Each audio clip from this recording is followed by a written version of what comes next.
वर्णवाद को छोड़ के सारे पंथ इस देश के सनातनी परंपरा है। वर्णवाद सनातनी परंपरा नहीं है, इसको नोट कर लो, देश में फैलाओ इस बात को।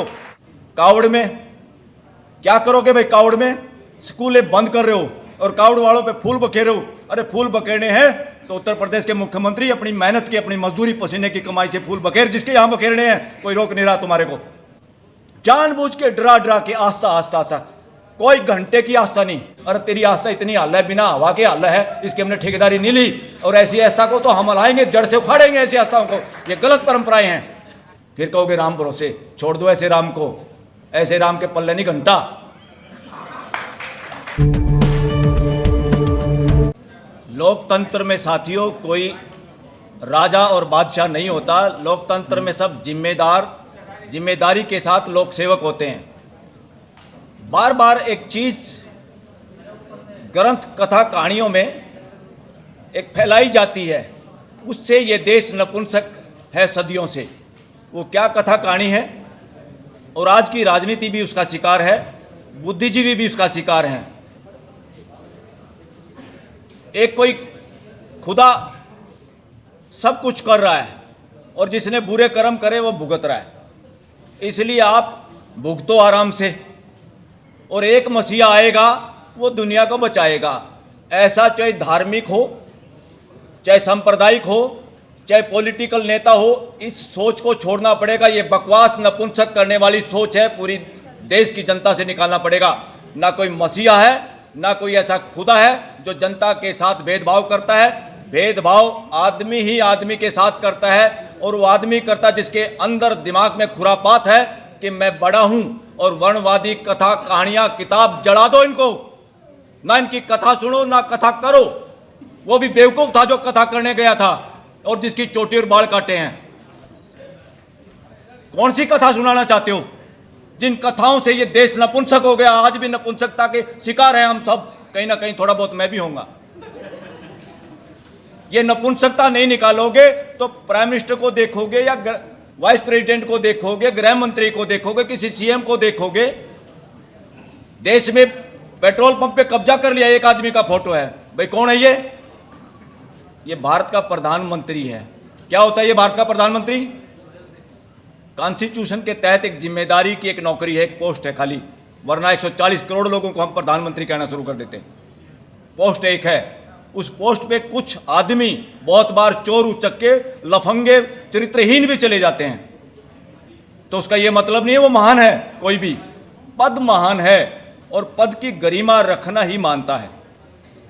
साथियों, इस देश में उपराष्ट्रपति पद इस्तीफा देता है, दिन में ठाके लगाता है, शाम का स्वास्थ्य खराब हो जाता है। उसको बनाने के लिए एक प्रक्रिया है, किसी नौकरी के लिए एक प्रक्रिया है। उसमें कोई नौकरी लग गया और वो नौकरी ज्वाइन करने के बाद वो पोस्ट इस देश की है, किसी के बाप की नहीं है। कोई पद, उपराष्ट्रपति पद किसी पॉलिटिकल पार्टी, बीजेपी, कांग्रेस या किसी नेता, सीएम, पीएम, किसी के बाप की नहीं थी वो पोस्ट। और उस पोस्ट से अगर रिजाइन किया उस आदमी ने, उसको प्रेस कॉन्फ्रेंस करके बताना चाहिए असली कारण क्या था, वरना वो देश का चोर है, गद्दार है। जब क्या समझ रहे हो बेवकूफ? आप लेटर में लिखते हो मेरा स्वास्थ्य खराब हो गया, देश की जनता को बेवकूफ समझते हो? देश सब समझता है। 140 करोड़ लोग समाचार भी ना पढ़े, घर में माँ का मूड कैसा है, बाप का मूड कैसा है, भाई की शक्ल कैसी है, अनुभव करते ही पता लगा लेते हैं माहौल क्या है, वजह क्या है। पूरा देश उनके इस्तीफे में लिखी हुई बात पे शक करता है और वो झूठ है। और उसी झूठ पे ट्वीट करता है प्रधानमंत्री नरेंद्र मोदी कि उनको बहुत अपॉर्चुनिटी मिली सेवा करने की और उनके स्वास्थ्य के लिए शुभकामनाएं। अरे अपॉर्चुनिटी तो आपको भी मिल रही है, आप भी इस्तीफा दे दो। ये देश थक चुका है तुम्हारी शक्ल देख के भी और तुम्हारी बातें और तुम्हारा कर्म देख के भी। और आप जुगाड़ बना रहे हो, देश का मूर्ख बना रहे हो। और इस मूर्खता के लिए, इस देश की आज के हालात के लिए मैं being advocate, being law student ये कहना चाहूँगा, इस देश की आज की स्थिति के लिए, भय के लिए, ये देश भय रहित तो हो, कोई नेता, अभिनेता इस देश को डरा ना पाए, कोई ईडी, सीबीआई, पीएमएलए, यूएपीए इस देश के लोगों को, जवानों को जेल में ना डाल सके। इससे बचाने की ड्यूटी, संविधान को बचाने की ड्यूटी हमने किसी को दे रखी है देश के मालिकों ने, तो उसका नाम है judiciary. Constitutional judiciary, high court और सुप्रीम कोर्ट, इस देश की नपुंसकता के लिए आज जिम्मेदार कोई है तो इस देश की सुप्रीम कोर्ट और देश की सभी हाई कोर्ट शामिल हैं उसमें। ये बात एक एक सिटीजन तक पहुंचानी पड़ेगी। और ये कौन पहुंचाएंगे? वकीलों की ड्यूटी है इसमें। वकीलों की क्यों ड्यूटी है? उनको संविधान का पता है, संविधान के लिए वो आर्गुमेंट करते हैं। और वकील ही ना बोलेंगे तो देश को तो वैसे कोई कंटेम्प्ट ऑफ कोर्ट में, कोई ईडी से, कोई पीएमएलए, कोई इनकम टैक्स से डराएगा। अरे हिम्मत है तो इस देश का प्रधानमंत्री और गृह मंत्री नार्को टेस्ट कराए और देश में सर्वे करे। और देश की क्या भाषा आ रही है? सारे देश के लोग, डिफरेंट तरह के लोग मिलने आते हैं, बताते हैं। मैं देश के लोगों का सर्वे बता रहा हूं, जितने लोगों से हमारी मुलाकात और बात होती है, वो कहते हैं इस देश में आज तक सबसे ज्यादा अगर अपराधी मानसिकता का कोई प्रधानमंत्री और गृह मंत्री बना है तो आज का नरेंद्र मोदी और अमित शाह है। कहां तक इन बातों से डरोगे? किससे डरोगे? क्यों डरोगे? हिम्मत है तो नार्को टेस्ट कराए नरेंद्र मोदी। और उपराष्ट्रपति कृषक समाज की भी तौहीन है अगर उसने प्रेस कॉन्फ्रेंस करके ये नहीं बताया सच्चाई क्या है। वरना वो इस देश के लिए गद्दारी कर रहा है, इस देश की जनता के लिए। वो पोस्ट देश की जनता की पोस्ट थी, किसी के बाप ने आपको खैरात में नहीं दी थी, किसी ने आपको एहसान नहीं किया था। बीजेपी की बपौती नहीं है ये देश कि बीजेपी ने आपको राष्ट्रपति बना दिया। बीजेपी के बाप का देश नहीं है, कांग्रेस के बाप का देश नहीं है ये देश। इस देश के 140 करोड़ मालिकों का देश है ये। इसलिए कोई ये सोचे हमने इसको बना दिया, हमने उसको बना दिया। और दूसरा, नपुंसक बनाने के लिए जिम्मेदार इस देश की पार्लियामेंट है, जिसमें हमारे जनप्रतिनिधि मुंह से बोलने वाले चौकीदार बैठे हैं एमपीओं के रूप में, चाहे राज्यसभा चाहे लोकसभा। जिसको देखो कैरियर कैरियर, बच्चे 40-40 साल के हो रहे, उम्र नहीं, शादियां नहीं हो रही हैं तो डाइवोर्स और दुनिया भर के फैमिली डिस्प्यूट सुप्रीम कोर्ट में सबसे ज़्यादा पढ़े लिखे लोगों के हैं जो दोनों नौकरियां करते हैं। लोग सोचते थे टोटे में डाइवोर्स होता है, मैं कहता हूँ टोटे में नहीं, बेवकूफ़ी में होता है, मानसिक गुलामी में होता है। डिग्रियां दुनिया भर की, जीने का ढंग पता नहीं। और पार्लियामेंटेरियन, पहले जुडिशरी जिम्मेदार है देश को नपुंसक बनाने में, दूसरे नंबर पे पार्लियामेंट में बैठे हुए पार्लियामेंटेरियन जिम्मेवार है, सारे अक्रॉस दी पार्टी। ये क्या बोल रहे हैं, क्यों नहीं बोल रहे? एमएलए ले जाओ जहाज में बिठा के, आज तक सब्जी मंडी लग रही है इस देश में। क्या कर दिया लोकतंत्र का भैया आप लोगों ने? बातें करते 21वीं सदी की। देश में पार्लियामेंट चर्चा हो रही है, देश का जवाब आप दे नहीं पाए, जिसके आधार पे हमारे हजारों करोड़ का, 20,000 करोड़ कम से कम नुकसान करवा दिया देश का, पाकिस्तान के नाम पे हिंदू मुसलमान करने के लिए, लड़ाई के बहाने से। अरे तुम ठेकेदार हो, संविधान कहता है पड़ोसी से बढ़ाओ, जिसकी पड़ोसी से नहीं बढ़ती वो खुद बदमाश नंबर 1 होता है। अगर आप पड़ोसी से बढ़ा नहीं सकते तो तुम्हारे अंदर काबिलियत नहीं, भागो ये छोड़ के नौकरियां। प्रधानमंत्री हो चाहे मंत्री हो चाहे अपोजिशन के लीडर। और दूसरा, लोकतंत्र में अपोजिशन नहीं होता, इस देश में गलत परंपरा चल रही है साथियों। दूसरा, जो सनातन की चादर ओढ़े हुए, चोरी की चादर, वो सनातनी नहीं है। सनातनी परंपरा के कौन लोग हैं? तथागत बुद्ध, महावीर, जैन और गुरु नानक। ये 3-4 पंथ जो हैं, वर्णवाद को छोड़ के सारे पंथ इस देश के सनातनी परंपरा है। वर्णवाद सनातनी परंपरा नहीं है, इसको नोट कर लो, देश में फैलाओ इस बात को। ये चोरी, ठगी, बेईमानी की चादर ओढ़ के सनातनी ठेकेदार इस देश को नपुंसक बना रहे, मानसिक गुलाम बना रहे हैं। और इस देश में चोरी चकारी से उन चीज़ों को लागू कराना चाहते हैं। कावड़ में क्या करोगे भाई? कावड़ में स्कूलें बंद कर रहे हो और कावड़ वालों पे फूल बखेर रहे हो। अरे फूल बखेरने हैं तो उत्तर प्रदेश के मुख्यमंत्री अपनी मेहनत की, अपनी मजदूरी, पसीने की कमाई से फूल बखेर, जिसके यहाँ बखेरने हैं, कोई रोक नहीं रहा तुम्हारे को। तुम देश के टैक्स के पैसे से, पूरी देश की जनता का पैसा है, उसमें फिर पूछो मुसलमान भाइयों से कि फूल इनके ऊपर फेंके कि नहीं फेंके। पूछो बहुजन समाज से, इनके ऊपर फूल फेंके कि नहीं फेंके। जानबूझ के डरा के आस्था, कोई घंटे की आस्था नहीं। मैं इस शब्द को बार बार बोलता हूं, हालांकि मैं कईयों को कहता हूं इसको डिलीट भी कर दो, क्योंकि ये हरियाणवी में समझाने का तरीका है। 20 सेंटेंस बोलने की बजाय एक बोल दो कि ये बकवास है। इस वजह से साथियों, एक और आपका भी भय निकलना चाहिए और आप समाज में फैलाओ। किसी की आस्था का ठेकेदारी नहीं ली संविधान ने बचाने की, उसमें 3 कंडीशन है। अगर आपकी आस्था पब्लिक हेल्थ को खराब करती है तो उसकी ऐसी की तैसी करना की ड्यूटी इस देश के 140 करोड़ लोगों की है। पब्लिक हेल्थ कैसे खराब होती है? ये नहीं कि आपको बुखार हो जाएगा किसी बाबा को देख के, वो बाबा कथा जो सुनाएगा उससे मानसिक गुलामी भरेगा। वो प्रेजेंट की बात से डरता है, वो प्रश्न पूछने से डरता है, उसको पता किसी बात का नहीं। इसलिए कथा कहने वाले काफ़ी लोग गुमराह कर रहे हैं देश को। इनके ऊपर FIR दर्ज कराने के लिए तैयार हो जाओ। इनकी एफआईआर दर्ज कराओ, भागेंगे लंगोटा लेके, अपने गमछे उठा उठा के भागेंगे। एक तरह से ये असली जो लोग देश को मानसिक गुलाम बना रहे हैं, कथा कहानियों के जरिए सिलेबस में उस तरह की किताबें लगाने के लिए इन्होंने यूनिवर्सिटियों पे कब्जा कर लिया। और यूनिवर्सिटियों के अंदर एक वीसी होता है, कहते पोस्ट एक है, रिजर्वेशन नहीं होगी। अरे बकवास मत करो, एक स्टेट में जितनी यूनिवर्सिटी है उन पर रिजर्वेशन लागू करो। कितने वीसी बनते हैं उसमें बांटो समाज को। सेंट्रल गवर्नमेंट की कितनी यूनिवर्सिटियाँ इकट्ठी करो उनको और उसमें बांटो।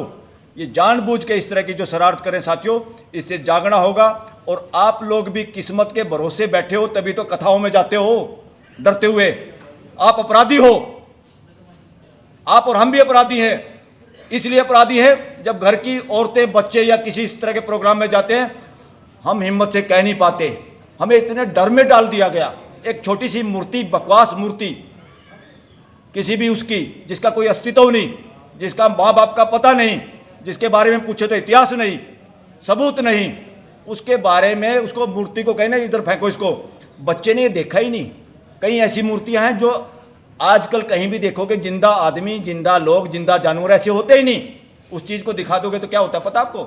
आपके बच्चे डरते हैं, मानसिक गुलाम बनते हैं, बचपन में मानसिक विकास नहीं होता। उस मूर्ति को हटाने के लिए आप भी कह नहीं सकते अपनी बीवी को, क्योंकि आपको भी डर लगता है कभी पता नहीं कल क्या हो जाएगा, नौकरी से चला जाऊँ, एक्सीडेंट हो जाऊँ, फलाना हो जाऊँ। कुछ नहीं होता, और जो होता है उसको आप भी नहीं रोक सकते। ना कोई सांड प्रकृति में है। जो घटनाएं, जो नियम प्रकृति के हैं, वो किसी ने बनाए नहीं हैं, वो हैं ग्रेविटेशनल गुरुत्वाकर्षण का नियम न्यूटन के बाप ने नहीं बनाया, ना न्यूटन ने बनाया। उसने समझ के वो बात बता दी दूसरों को, इसलिए हम कहते हैं न्यूटन का नियम। जो कुछ है अस्तित्व में है। ये बहम छोड़ दो कि भाई मैंने, मेरे घर में भी एक बच्चा पैदा हुआ, मैंने घर बना दिया, हमने ये हॉल बना दिया, ये कैमरे बना दिए। ये सोच के हमें ये लगता है कि दुनिया भी किसी ने बनाई होगी। ये नहीं बनाई किसी ने, जब तक ये समझ में नहीं आएगा, जब तक ये बहम खत्म नहीं होगा आप लोगों का। कितनी कथा सुन लो, ये कथा उसी में घुमाएंगे। ये धंधा है, धंधा। मॉल में तो जाओगे, महंगी चीज मिल जाएगी, मिलावटी मिल जाएगी, कुछ तो मिलेगा। यहाँ तो जेब भी कटवाओगे, मानसिक गुलाम बन के आओगे। ऐसी गुलामी ना रंग भेद नीति में है थी विदेशों में, ना दास प्रथा में थी। इस देश का बेड़ा गर्क करने वाली वर्णवादी मानसिकता, वर्णवादी व्यवस्था, अव्यवस्था, व्यवस्था नहीं है ये। इसने विदेशी आक्रांताओं के साथ भी मिलकर इस देश के साथ षड्यंत्र किया। इनको कोई लेना देना नहीं इस देश की गुलामी से। ये किसी के साथ भी हाथ मिला के अपनी मोनोपोली बनाने के लिए बने रहना चाहते हैं। इस बात को पहचानो। और एक गैर कानूनी अनरजिस्टर्ड ऑर्गेनाइजेशन जिसका नाम आरएसएस है, उसके सारे लोग, उसके बिल्डिंग है, देखो कितने कितने पैसे की बन गई है। कहां से आया? सारे बीजेपी के ऑफिस इस देश में इतने बड़े बड़े बन गए, कहां से आया पैसा? एक दिन में पता चल जाए, मेरे जैसा कोई सुप्रीम कोर्ट में जज हो तो एक दिन में हिंदू मुसलमान करने पे प्राइम मिनिस्टर को वहां बुलाया जाए, कल 11 बजे पहुंचो यहाँ पे, कान लाट साहब बने फिरते हो। इस देश को पता चल जाए। हिम्मत होनी चाहिए, ये पावर है, ये ड्यूटी दे रखी है हमने। और जब ये duty supreme court, high court ना करे तो फिर क्या करोगे? फिर कहोगे राम भरोसे, छोड़ दो ऐसे राम को, ऐसे राम के पल्ले नहीं घंटा। इसलिए वो राम आप हो खुद, अपनी जिम्मेदारी लोगे। और आज जिम्मेदारी निभाने में सुप्रीम कोर्ट भी फेल हुई है, सरकार बदमाशी कर रही है। तो इसलिए मालिकों को खुद अपना काम करना होगा। आपने घर में जो चौकीदार छोड़ रखा है वही अगले गेट कीपर के साथ मिला हुआ है। तो घर के मालिक क्या करेंगे? अपनी सुरक्षा खुद करनी है। और अब ये जो बार बार करे, इससे करा दो ईवीएम से, नहीं से बैलेट पेपर से, भाई कौन कराएगा? सरकार की नीयत नहीं, सुप्रीम कोर्ट की हिम्मत नहीं, या नहीं कर पा रहे, बार बार मुकदमे डिसमिस हो रहे हैं। अपोजिशन करेगी जी। अपोजिशन के ज़्यादातर नेताओं ने इतना माल इकट्ठा कर रखा, उनके इतना पिट्ठू लग रहा है, उनमें हिम्मत नहीं। कुछ पकड़े गए, कुछ पकड़े जाने के डर में चुपचाप सीधी सादी भाषा बोल लेते हैं, अपना गुजारा कर रहे हैं। तो इसलिए साथियों, अगर आज हिम्मत है तो मैं आह्वान करता हूं सारे इन ऑर्गेनाइजेशन से कि आओ मिलकर तय करें। कांग्रेस और राहुल गांधी किसी एक की बात ना देखें। एक तरफ ताड़ियां पीटते हैं जब नरेंद्र मोदी बोलता है ताकि टिकट ना कट जाए, क्योंकि फोटो है ना वहाँ तो सब कुछ कैमरे में। एक तरफ राहुल बोलता तो उसकी भी ताड़ी पीट देते, चाहे वो सारी अच्छी भी ना कह रहा हो। तो ताड़ियां पीटने का धंधा, गोरख धंधा छोड़ो। अकेले राहुल के भरोसा भी रहना छोड़ दो, और अकेले नरेंद्र मोदी को तो देख ही लिया आप लोगों ने। अगर इलेक्शन बैलेट पेपर से कराना है तो अब जनसभा तो ऐसी तो करते रहो, मगर ये जनसभा देश में करो और जरूरत पड़े तो सुप्रीम कोर्ट से पदयात्रा शुरू करो, पहले दिल्ली की कर दो, हम सब मिलकर, सबसे आगे मैं मिलूंगा कि बैलेट पेपर से चुनाव होगा और देश की जनता तैयार है। आप निकलोगे जिस सड़क से, हम ये नहीं कहेंगे हमारे साथ शामिल हो जाओ। दिल्ली के लोग बहुत डरपोक भी हैं, क्योंकि सबको गुजारा करना, किसी को किराया देना है, किसी को अपने बच्चे पढ़ाने हैं, सारा शहर उलझ पुलझ हो रहा है, सब भय में हैं बेचारे। इसलिए मैं दिल्ली को कहता हूँ नौकरों का शहर, ये नौकरों का शहर है, नौकरों में हिम्मत नहीं होती। सब गुजारे के चक्कर में कई करोड़ लोग इकट्ठे हो रहे हैं यहाँ पे, मगर सब हिम्मती हैं, जायज़ बात का, सब साथ देना चाहते हैं। अगर एक पदयात्रा निकाले, चाहे हम 50 आदमी हों, हम ये कहेंगे किसी को नहीं आना भाई, सिर्फ अपने घरों के बाहर या एक बार सड़क पे आके शक्ल दिखा दो जिसके दिल करता हो, तो देखना सड़क के दोनों तरफ कितने लोग होंगे। जब आपको पता चल जाए, इस देश को भी पता चल जाएगा, और ये ईवीएम फिर अपने आप ताले में बंद हो जाएगी, रद्दी में बेचनी पड़ेगी, ऑक्शन करनी पड़ेगी ईवीएम मशीनों की इस देश के अंदर। वही एक तरीका है, बाकी कोई तरीका नहीं। जब संविधान को बचाने में, संविधान के हिसाब से सिस्टम को लागू करने में कोर्टें फेल हो जाती हैं, तो देश के लोगों के साथ जनरल बॉडी है ये देश। जब आपकी सोसाइटी की टीम, एग्जीक्यूटिव कमेटी करप्ट हो जाती है, काम नहीं कर पाती, नपुंसक हो जाती है, तो जनरल बॉडी मीटिंग ही डिसाइड करती है, उन्हीं को काम करना होता। आओ मिलके वो सब काम करें। और देश में रिजर्वेशन, ये बहुत सारे लोगों के दिमाग में बड़ी गड़बड़ रहती है, रिजर्वेशन से बहुत फुदकते हैं। क्यों फुदकते हैं? काटड़ू भी भैंस का दूध पीने से जब उसको हटाते हैं वो भी फुदकता, छोड़ता नहीं। जिनको चस्का लगा हुआ ना गैर कानूनी, गैर बराबरी बेनिफिट उठाने का, वो इसको छूटने नहीं देंगे। उनको समझाने का भी है साथ साथ, और दूसरे तरीके से वोटिंग की ताकत से भी समझाने के कई तरीके होते हैं, वो हर तरीका अपनाना पड़ेगा। संविधान के दायरे में रहते हुए हमें तुरंत अगर इम्प्लीमेंट करना हो तो ये इंतजार ना करें कि कोई पॉलिटिकल पार्टी का अध्यक्ष भाई यहाँ राहुल निकालेगा यात्रा। अरे राहुल क्यों निकालेगा? सारे ठेकेदारी राहुल को क्यों दे रहे हो? एक सांड चाहिए क्या देश को? यही तो वर्णवादी व्यवस्था है। वर्णवाद में है क्या? मैं खास, मैं बड़ा, मैं देव, मैं देवता। अरे देवता नहीं चाहिए, मानस चाहिए। बहुत दिन हो लिए इन देवताओं के चक्कर में, गॉड के चक्कर में, गॉड के चक्कर में इसी तीसी होली पूरे समाज की। अब इंडिया को इससे बाहर आना है। एक तो अपने घरों में कोई ऐसी किताब जिसमें जाति पाति को सही ठहराने की किताब हो, उनको फेंक दो। और मैं तो कहूँ रद्दी में भी मत बेचो, कोई और पढ़ लगा सस्ती लेकर, उसको जला दो, उनको जलाओ। और इस तरह की कोई कथा करे उसका इलाज करो, उसकी एफआईआर दर्ज कराओ। उस देश को गुमराह करने वाले ये सारे बाबे भाग जाएंगे जो आप लोग डर रहे हो कि हमारी एफआईआर होगी, हमने फलाने को कह दिया, उसकी आस्था हालेगी। अरे तेरी आस्था इतनी हल्ला है, बिना हवा के हल्ला है, इसकी हमने ठेकेदारी नहीं ली। और ऐसी आस्था को तो हम हलाएंगे, जड़ से उखाड़ेंगे ऐसी आस्थाओं को। ये गलत परंपराएं हैं।